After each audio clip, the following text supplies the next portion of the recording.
ایک نیک شخص کہیں جا رہا تھا تو اسے راستے میں سے ایک سونے کی اینٹ مل گئی۔ اسے دیکھتے ہی اس کے ذہن میں امیری کے خیال آنے لگے۔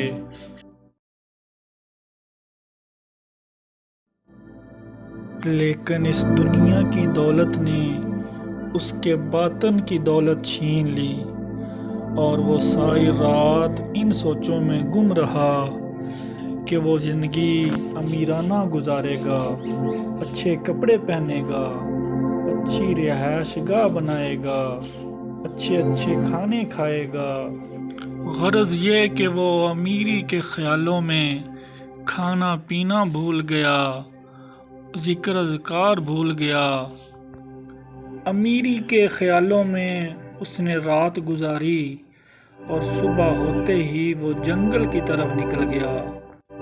جنگل میں کیا منظر دیکھتا ہے کہ وہاں ایک غریب آدمی قبر پہ بیٹھا ہے اور مٹی سے اینٹیں بنا رہا ہے۔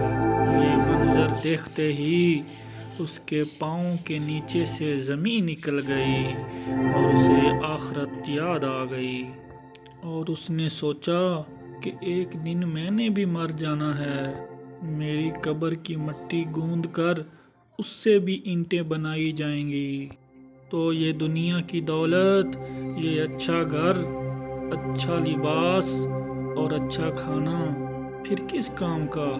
اب اس کی باطنی آنکھیں کھل چکی تھیں، اس لیے اس نے دنیا کی دولت کو ٹھوکر مار دی اور آخرت کو ترجیح دیا۔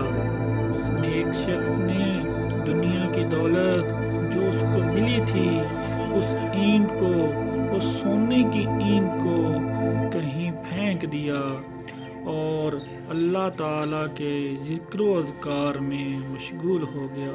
اس نیک شخص کی طرح آج ہم بھی سوچیں کہ کہیں ہم دنیا کی دولت کے پیچھے اللہ کو تو نہیں بھول گئے۔